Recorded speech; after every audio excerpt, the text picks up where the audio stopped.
Po që? Zoti Berisha replik, vazhdoni. Të dashura, nëna, motra, vajza, zonja që ndiqni këtë seancë.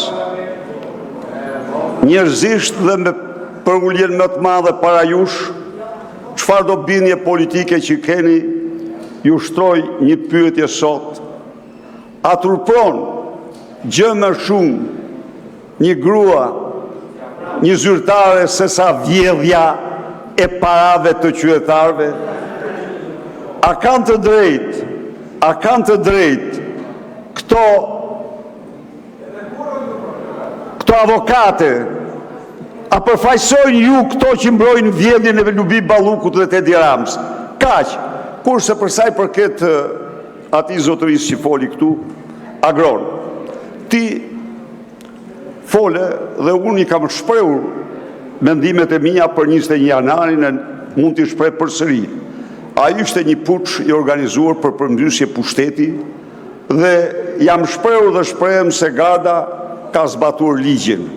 Po ti, Agron, do mbetesh në historinë e matit hajduti më i madh i 5 shekujve të fundit në rreth. Ti me te, a e pe unazën, Agron?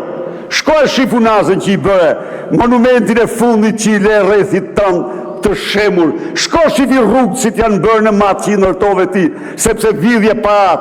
Shko shif vilat, hotelet e tjerë. Shko shif bashkëpunimin që kishe Merion Velin.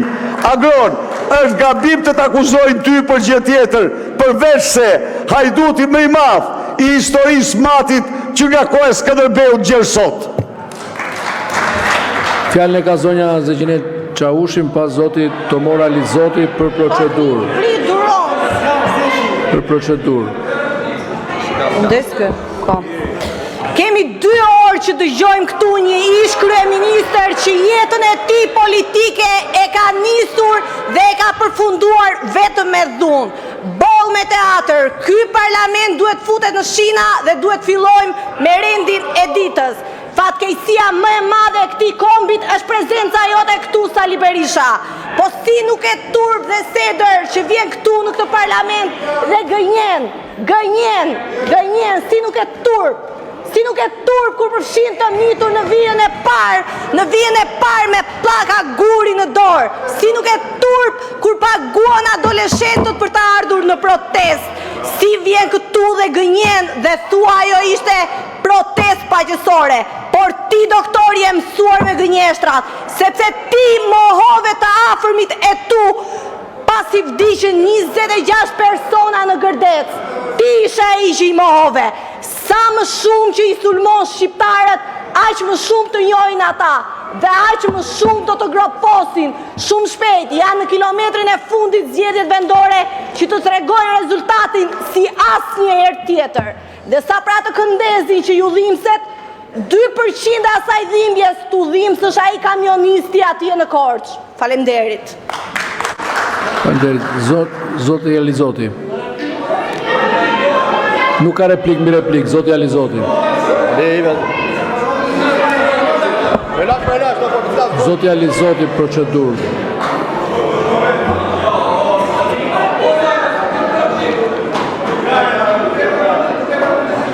E ka fjalën zoti Elizoti.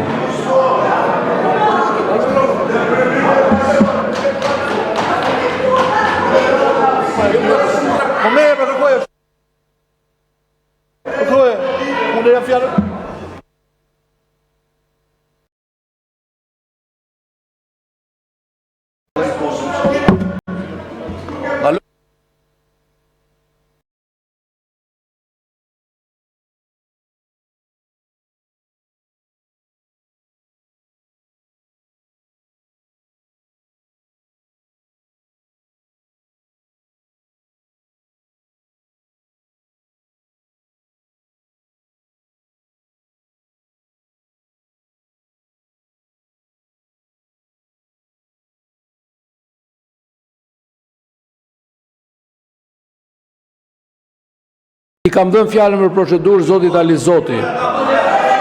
Nuk merret kështu fjala si shtoni ju.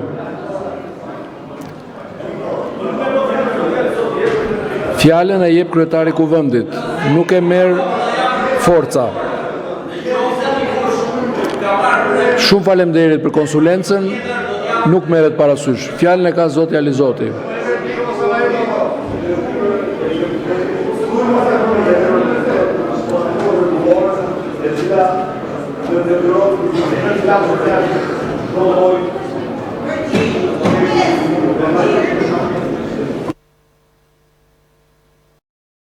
Zoti Xhelal Mziu për procedurë.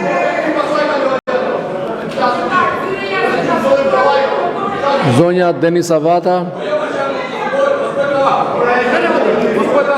Zonja Josefina Topalli, procedurë. Merë fjalën për procedurë.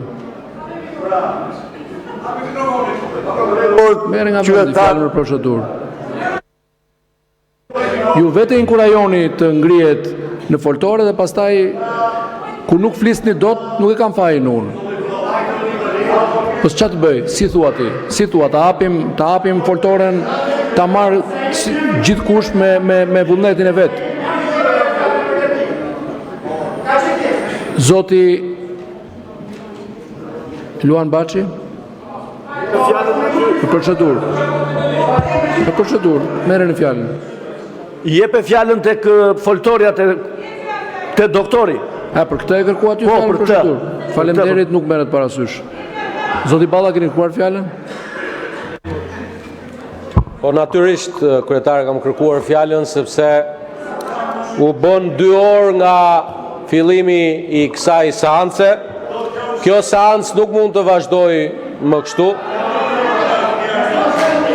Ende besoj e shpresoj që ishte një lapsus nga ana e Partisë Demokratike mos pjesëmarrja në votimin për hartimin e deklaratës. Besoj që do të reflektojnë në minutat në vijim. Partia Demokratike në këto 35 vite ka merit në momente historike të rrugës europiane të Shqipërisë, por dhe gjatë pavarësimit të Kosovës. Këtë nuk mund ta mohoj askush. Është fatkeqësi që sot Partia Demokratike gjendet në këtë situatë dhe nuk di të ndaj interesin kombëtar nga ai personal.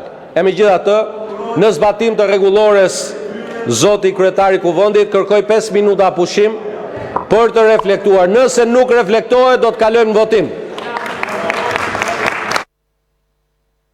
Mirë, me kërkesën e kryetarit grupit parlamentar të Partisë Socialiste, 5 minuta pushim, ju lutem mbas pushimit të rifillojmë seancën sipas renditës. Çdo deputet do ta ketë mundësinë të regjistrojë emrin, të flasë dhe të mbajë jo 2 minuta, po 10 minuta.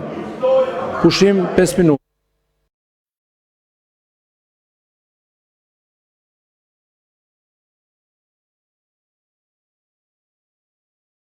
Niveli 2 është niveli institucional, ku në rastin e Bledion Allbatit përsëri mungoi. Niveli 3 është niveli politik, ku ai mungoi.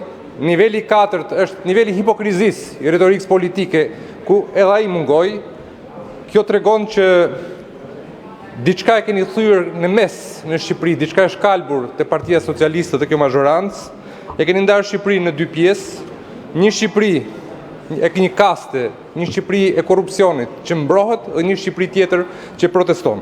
Fakti që unë dëgjova këtu pa mikrofon, dikush e quante gangster Bledion Allbatin, dikush thoshte mirë t'i bëhet, mu duke pa besueshme. Edhe unë kërkoj nga ju zoti Peleshi, edhe si një njeri qytetar që mendoj se jeni, por edhe nga fakti që jeni nga Korça, të paktën ju të bëni një akt të retorikës politike dhe të interesoheni për shëndetin e zotit Bledion Allbati.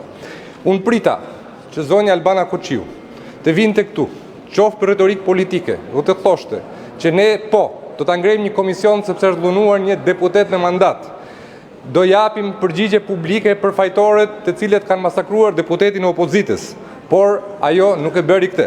Me përpara i ka ndodhur diçka Xhelal Mziut, i kanë hedhur dinamit dhe as një telefon, as një solidaritet, por ne jemi njerëz, para se të jemi qenie politike. Pse duhet të shndërrohemi në kafshë të egërsisë ideologjike? Pse duhet të shndërrohemi në persona që dim të urrejmë ose na mposht friga e revoltës popullore, e cila do të vijë përsëri me datën 20 shkurt. Faleminderit. Faleminderit, zonja Xhixho. Zonja Xhixho, keni fjalën. Çfarë replikën? Ndaj zotit Gjekmarka e do në replikën. Zonja Xhixho, keni fjalën.